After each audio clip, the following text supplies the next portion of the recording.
brutality, which is a thing horrible and cruel, began in Siena in the month of May 1348. I do not know from where came this cruelty or these pitiless ways, which were painful to see and stupefied everyone. There are not words to describe how horrible these events have been, and, in fact, whoever can say that they have not lived in utterly horrid conditions can truly consider themselves lucky. The infected die almost immediately. They swell beneath the armpits and in the groin, and fall over while talking. Fathers abandon their sons, wives their husbands, and one brother the other. In the end, everyone escapes and abandons anyone who might be infected. Moreover, it appears that this plague can be communicated through bad breath, and even by just seeing one of the infected. In these ways they die, and no one can be found who would want to bury them, not even for money or in the name of friendship. Those who get infected in their own house, they remove them the best way they can, and they bury them without the supervision of the priest. No one controls anything, and they do not even ring the church bells anymore. Throughout Siena, giant pits are being excavated for the multitudes of the dead and the hundreds that die every night. The bodies are thrown into these mass graves and are covered bit by bit. When those ditches are full, new ditches are dug.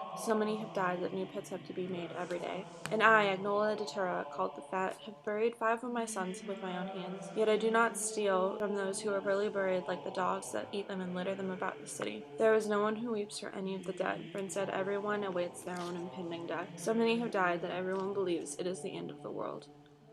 Medicine and other cures do not work. In fact, the more medicine people are given, the quicker they die. The leaders of the city have elected 3 citizens that have been given 1,000 florins for the expense of taking care of the homeless and for burying them. These conditions have been so horrible that I do not reflect as often as I used to about the situation. I have thought so much about these events that I cannot tell the stories any longer. This is how the people lived until September 1348, and it would be too much for me to write the whole story. One would find that in this period of time more people died than in 20 years or more. In Siena alone, 36,000 people have died. If you count the elderly and others, the number would be 52,000 in total. In all of the boroughs, the number could be as high as 30,000 more. So it can be seen that in total the death toll may be as high as 80,000. There are only about 10,000 people left in the city, and those who can live on are hopeless and in utter despair. They leave their homes and other things. Gold, silver, and copper lay scattered about. In the countryside even more have died, so many that farms and agricultural lands are left without people to work them. I cannot write about the cruelties that existed in the countryside, that wolves and other wild beasts eat the improperly buried, and other horrors that are too difficult for anyone who would read this account. The city of Siena appeared uninhabited because almost no one was found there. Pestilence remained, and everyone who survived celebrated his or her fate. Of the monks, priests, nuns, women, and others from the secular community, they didn't worry about their expenses or games. Everyone appeared to be rich because they had survived and regained value in life. Now, no one knows how to put their life back in order.